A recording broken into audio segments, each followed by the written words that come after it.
contaminam suas vestes, e comigo andarão vestidas de branco, porquanto são dignas disso. O que vencer será vestido de vestes brancas, e de maneira nenhuma riscarei o seu nome do livro, do livro da vida, e confessarei o seu nome diante de meu Pai e diante dos seus anjos. Quem tem ouvidos, ouça o que o Espírito diz às igrejas. Vamos orar. Senhor Jesus Cristo, ó Pai, cada vez mais eu declaro que eu dependo da Tua misericórdia, da Tua graça. Abençoa a Tua igreja, Pai.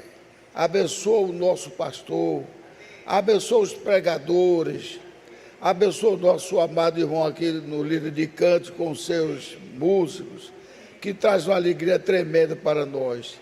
E essas novas pessoas, como Jean e outros mais por aí, como Alves, Genildo e outros mais que estão entrando no lugar da pregação, ó Pai, que o Senhor abençoe, que guie essas pessoas, para que Teu nome seja sempre glorificado e exaltado.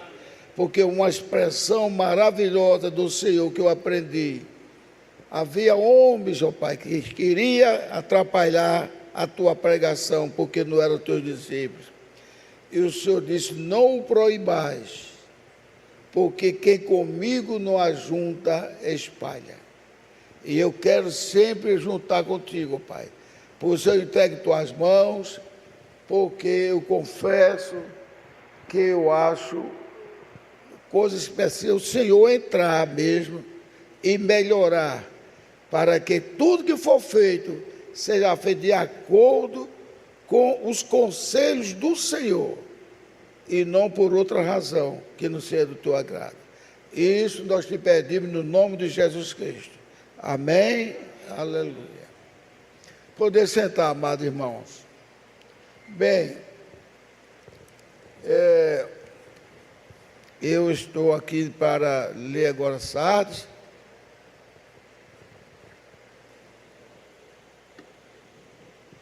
Sardes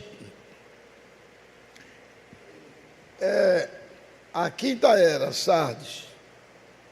Então nós vamos ler algumas coisas aqui que o meu irmão Brando escreveu, porque o que eu li é isso, eu vou falar só sobre isso, mas eu escrevi algumas coisas que o irmão Brando escreveu, para que a gente fique sabendo coisas da história da igreja. Então aqui nós vamos ler, começando já com a saudação, que Jesus Cristo fez a saudação dizendo quem Ele é, e agora vamos falar um pouco sobre Sardes. Sardes. Agora aqui a letra é bem pequenininha, eu estou fazendo tratamento do olho, às vezes eu leio já mais quando o meu olho começa a cansar. Sardes. Sardes era a capital da antiga Lídia. Ela passou das mãos dos monarcas lídios para os persas, e daí para Alexandre o Grande. Foi saqueada por Antíoco o Grande. Os reis de Pérgamo então sucederam no governo até que os romanos assumiram o comando. No tempo de Tibério foi desolada por terremotos e pragas. Hoje é um monte de ruínas inabitada. Certo? Aí diz, olha, a religião desta cidade era a impura adoração da deusa Cibele. As ruínas imponentes do templo ainda podem ser vistas. Pessoal, a ruína, o irmão Brando disse que ainda pode ser vista nessa época. E a gente sabe que essas coisas são preservadas.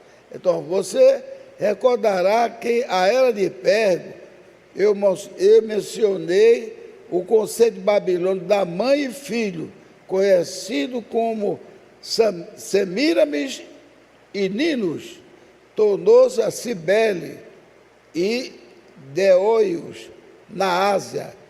os atributos associados a esses dois são extremamente esclarecedores quando veremos lado a lado. Então, para adiantar, eu vou partir para outros quadros aqui.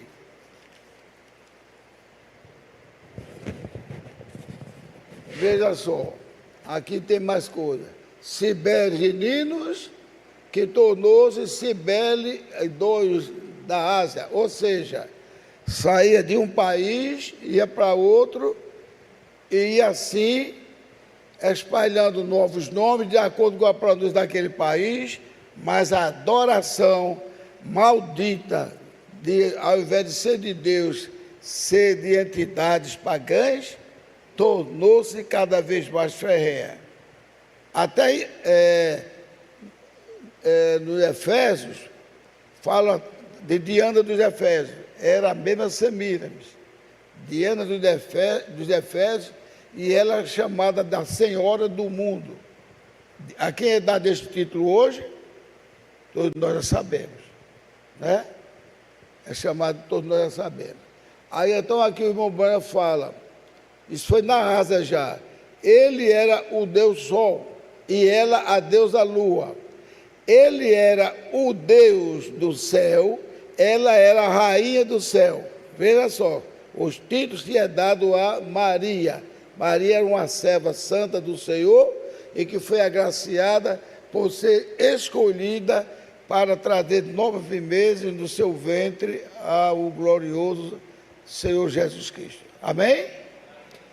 Mas veja, aqui estão botando duas entidades que não é Maria e de Jesus.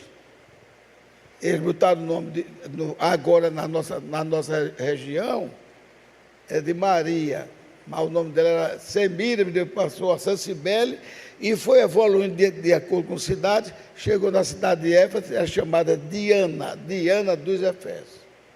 Que até eu brinco aqui com a irmã Diana, digo, Diana de Elias, né? Porque ela não é ela é do esposo dela. É um nome bonito, bota cada nome lindo, mas que a pessoa que botou não sabia, não tem problema não, porque Deus não vai ligar para isso. Mas Cibele é um nome bonito, tem muitas mulheres com o nome de Cibele, entendeu? Semíramis a gente não vê tanto, mas vocês veem como isso avançou. Repare, então ele era o Deus e ela era a deusa. Veja só, ele o mediador, ela a mediatriz. Vê se nas funções de Maria, que estão dizendo, ele com a chave que abre e fecha as portas do mundo invisível, ela com uma chave idêntica, ou seja, fazendo o mesmo. Ele como juiz dos mortos, ela situada ao seu lado, também uma juíza, protetora. Esse título que dá a ela, diz, não, nós não endeusamos Maria, mas esse título que dá a ela, Nossa Senhora do Perpétuo Socorro. Quem é que tem um perpétuo socorro? Quem é que pode ter um perpétuo socorro? Somente Deus. Perpétuo é aquilo que é eterno. Somente Deus. E ela é a Senhora, segundo os católicos. Deus tem a misericórdia da minha família. Segundo os católicos, ela é chamada do perpétuo socorro. Além de outros títulos extravagantes, que seria para uma deusa. Nós não estamos chamando ela de deusa, não. Não estão chamando. Nos dias que é celebrado para a adoração de Maria, ela é adorada. Quem foi em Nazaré tem chamado Círio de Nazaré. Para você ter ideia, até a mulher que foi achada que era de um pajé de Iemanjá, sei lá, dos africanos, que foi pescado pelos pescadores lá em São Paulo, ficaram chamando-a de Senhora Aparecida. Senhora Aparecida. O Papa, quando passou de morrer, que levou os tiros, disse que a mãe Aparecida livrou ele. Não existe essa, mas ele que livrou ele. Então, veja só, são coisas duras, São coisas duras. Eu não vou passar do horário não, porque não quero atrapalhar meu irmão Ricardo. Se não der tempo, eu falo depois. Mas eu não posso também deixar de dizer isso para vocês. Agora eu quero que vocês vejam uma coisa aqui, vocês vão até sorrir. Nós temos que corrigir a nossa expressão. Eu tenho amizade com os irmãos que foram até meus alunos, são assembleanos, são pessoas boas, honestas. Eu fui contar um quadro sério. Quando eu escuto aquilo, eu disse assim, Ave Maria, professor, foi isso que aconteceu. Veja. Aí eu estava dizendo isso. Agora veja se nós daqui, lá no João Pessoa e todo mundo, qualquer expressão, nossa, o que é nossa? Hein? O que é nossa? Vocês podem completar aí? Quer dizer, nossa? Hein? Hã? Fale sem medo. Nossa Senhora. Já notou isso? Nossa, mas nossa, sei o quê? Que até, um dia o próprio do irmão, não vou dizer o nome dele não, fica chato, mas ele, envolvido com o pessoal dizendo isso, aí disse, Nossa Senhora, sei que lá, e ficaram sorrindo dele. Mas ninguém sorria não, porque essa pessoa nossa veio do tempo que todo mundo tinha que falar em Maria. Você quer ser livre de Maria? Saiu um negócio do Papa, até um dos papas que ajudou o Hitler, que a Virgem nos manda um texto rezar, e assim de meus filhos vos hei de salvar. É uma deusa.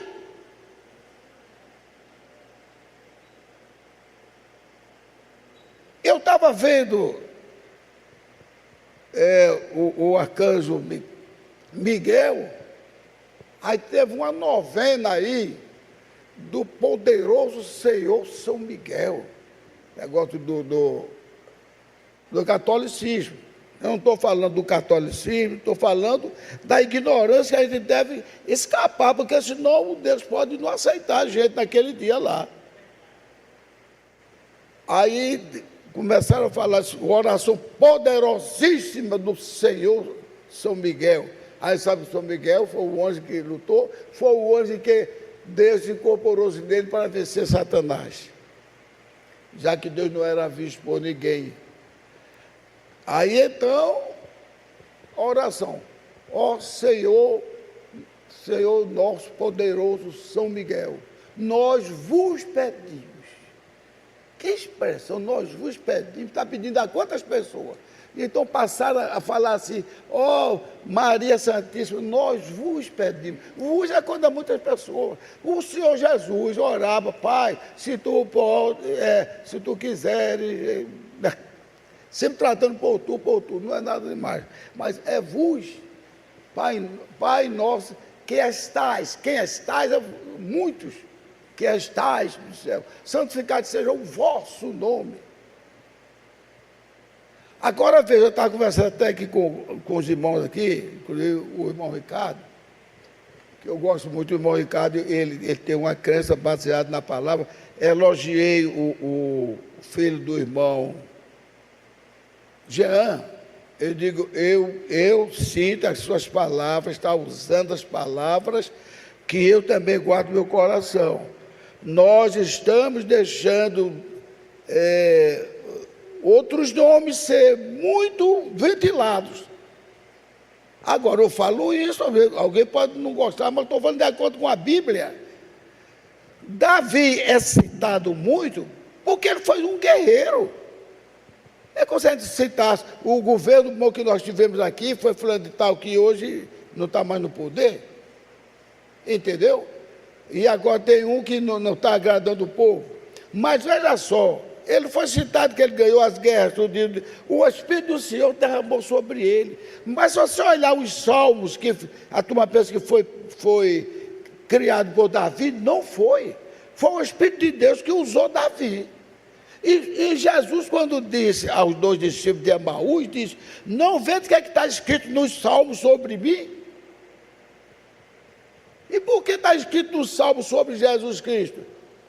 O homem ia falar isso dele próprio? Não iria. Quem somos nós para saber falar no futuro tudo de Jesus e de Cristo? Não. E nós temos uma força tremenda para nos dar firmeza. São Pedro diz: toda a Escritura foi produzida pelo Espírito Santo. Nenhuma Escritura de particular interpretação tem valor. Então está mostrando que os salmos, né? Agora, tem aqueles que Deus inspirou Davi para dizer, como 51, o meu pecado está sempre diante de mim, tudo. O Salmo 118, eu estava escutando, diz, e aquilo ali foi mandado por Deus, que os inimigos de Israel seriam todos destruídos, destroçados. Por quê? Naquela época, qual era a ordem? Era alisar ou matar? Fale alto. Matar os inimigos. Matar até crianças, mulheres, como foi aquele caso que Agag poupou, Agag Saul poupou o rei de Agag. Olha aí a política como está metido no diabo. O homem que mais causou morte das pessoas, Deus disse, vá, destrua tudo. Foi um dos testes que Deus deu para Saul. Aí Saul vai, poupa logo o principal, que era o chefão, para fazer parte com ele, está vendo no conselho. Veja só. Aí Deus diz que destruísse os inimigos. Então nós vamos orar a Deus. Agora nós vamos orar a Deus que destrua os nossos inimigos. Estamos corretos? Não, isso foi naquela época. Naquela época se matava por brincadeira dentro da lei. Quando o cara foi dizer que tinha ajudado a Saul morrer, o que foi que Isaías fez? Ou Davi fez? Traspassa esse camarada aí, porque ele matou o ungido de Deus. Quando aquilo ali, ninguém pensou ainda que foi Deus que permitiu para que Saul não se suicidasse. Mas ninguém viu assim. Davi, como era um rei e está dentro da lei, aí matou logo. Davi lançou sua própria condenação. Esse homem merece morrer, porque faturou a mulher da ovelha dele, Betseba, a mulher de Urias. Então, qual é o nosso? Vamos prestar atenção o que foi que Jesus Cristo disse. Não se cobra aí olho por olho, dente por dente, não é verdade? Mas na verdade eu vos digo, matar é quem vos odiar. Pagar com a mesma moeda que te fez mal. Negue um prato de comida àquele que se declarou seu amigo, seu inimigo. Orai por aqueles que vos perseguem. Não os condenei, mas orai por eles. Fazei o bem a quem vos odiar. Desejai, nós devemos desejar que todo aquele que seja vizinho ou não, que fale de nós, que o Senhor Jesus Cristo abra a mente dele, ele possa conhecer um dia. Eu estava atentando contra um servo do Senhor, e ele demonstrando que queria ser meu irmão, e agora eu vi que ele está no lugar certo. Quantos por aí não tem que dar esse testemunho? Amém? E por que nós vamos abrir a boca? Eu vi, não vou dizer para depois estar acusando, mas eu vi uma pregação, que o camarada estava vermelho, quase chorando, clamando, sou muito meus inimigos, Senhor, destrói, meu Deus. Eu fiquei em casa orando em favor daquela pessoa. Essa oração, estou dizendo a vocês, essa oração não tem agrado diante de Deus. Se você pedir para destruir os seus inimigos, não tem agrado diante de Deus. Coloque isso nos vossos corações. Aquela mulher tomou meu marido, vamos supor, a irmã disse assim isso, e eu não suporto olhar para ela. Ore por ela, porque a culpa não foi só dela, não, foi dele. No adultério, ambos são culpados. Então não fico com vontade de matar aquela mulher, de matar aquele homem.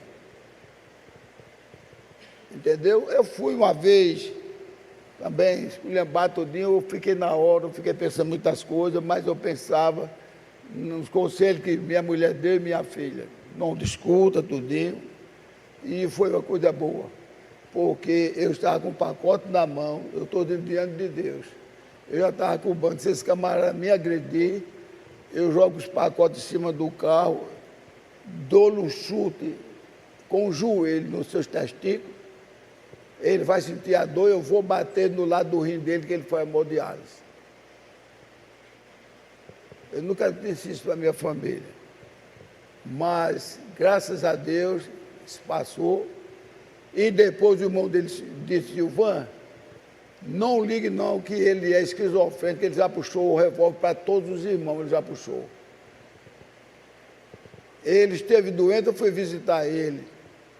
Depois, um pouco de dia, a mulher dele foi visitar ele também, e quem ficava lá dormindo era eu. Ela começou a conversar, depois foi dizer ao marido dela que eu estava insinuando com ela também. Então você veja que tipo de pecado a gente vê. Eu não tenho nenhum tipo de raiva dele. Ora a Deus que converta ele. Inclusive eu disse, gostaria de um dia apertar sua mão, ele dizendo: meu irmão Gilvan, a paz do Senhor, e vamos nos tornar amigos como antes. Porque Deus não quer que a gente leve nada desagrado para a presença dele. Veja, um grande crente que a gente às vezes não tem pensado. Ele é tão antigo que ninguém sabe quando foi escrito o livro dele. Quem pode dizer? Ninguém sabe quando foi escrito o livro dele. Quem pode dizer o nome dele? Hã? Fale alto. Jó. Jó é um exemplo de crente acima da lei do Antigo Testamento. Jó disse: o Senhor sabe meu coração, o Senhor já coloquei meus olhos em alguma donzela. Se eu já me alegrei pelo mal que passou algum inimigo meu. Isso não é uma oração do verdadeiro crente? É. Mas muita gente não pensa. E vinha sempre orando. Quer dizer, um homem que já tem aquelas idades de ter vários filhos, será que não passou umas mulheres bonitas na frente dele? Ele disse: nem botei o olho. Nem botei o olho em cima de uma donzela daquela. E não tinha ninguém pregando para ele: ó Jó, não faz não. Era ele Deus. Por isso que Deus chamou ele de justo. O meu justo Ló. Certo? Estou já terminando. Então veja só. Veja só quantas coisas. Rainha do céu, já vimos agora.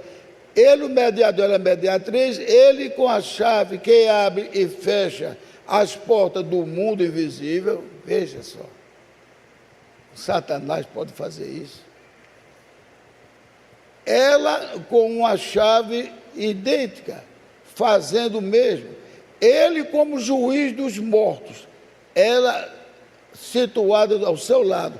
Ele sendo morto, ressuscitado e elevado ao céu, dando a um espírito imundo a força de Deus, a qualidade de Deus. Ela levada lá também, corporalmente pelo Filho. Foi aí onde o Papa começou a dizer que Maria está lá, o túmulo dela, lá na Turquia. Mas ele diz que Maria foi levada de carne e osso ao céu, assim como Jesus foi assunto ao céu. Agora, em Roma, este mesmo é dado o título de nosso Senhor, e ele é chamado o Filho de Deus, enquanto ela é chamada a Mãe de Deus. Isso encontramos desde duas eras passadas. Teve as eras passadas. Aí, veja só, através do nome Maria e Jesus. E Maria tem mais poder, porque é a mãe de Deus. Maria foi criada por Deus, não é verdade? Tudo foi criado por Deus. E o nosso Deus se fez carne com o nome de Filho de Deus, que é Jesus Cristo. Mas Maria não. Maria é a mãe de Deus. Era da igreja de Sardes. Desde 1520 a 1750, 230 anos, chamada a Era da Reforma. Eu vou parar aqui, porque tem muitas coisas boas. Porque da Reforma agora a gente ia falar sobre Martinho Lutero. Porque Martinho Lutero realmente foi o mais famoso, até por causa da modernidade. Mas mesmo assim, Martinho Lutero venceu e tinha tudo contra ele. Já havia muitas pessoas que tinham se surgido contra as coisas desgraçadas e deploráveis da religião romana. E muitos tinham sido mortos.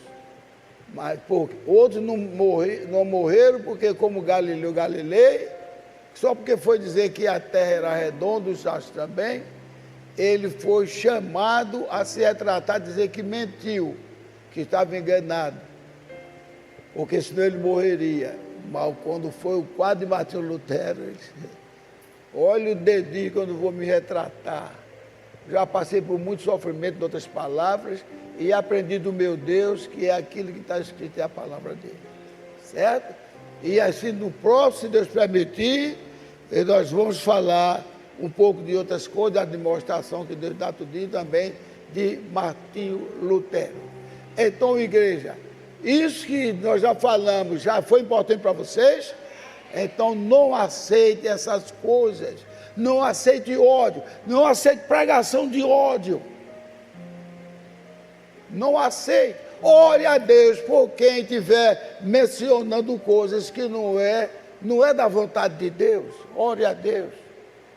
E está se crescendo o número de novidades que estão botando nas igrejas denominacionais e que com os poucos chegarão também na igreja, se nós não tivermos cuidado de orar, porque Jesus Cristo nos advertiu, por se multiplicar o mundo de pecado, de males, coisas assim, a fé de muitos iria se esfriar.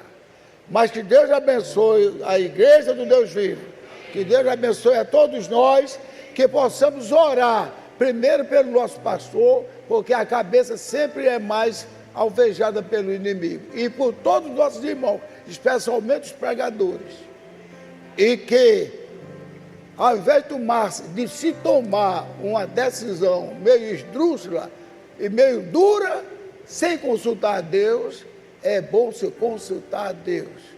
Tentar corrigir com conselhos, se consultar a Deus, para que não haja injustiças diante do Deus vivo. Amém? Deus nos abençoe, igreja do Deus vivo.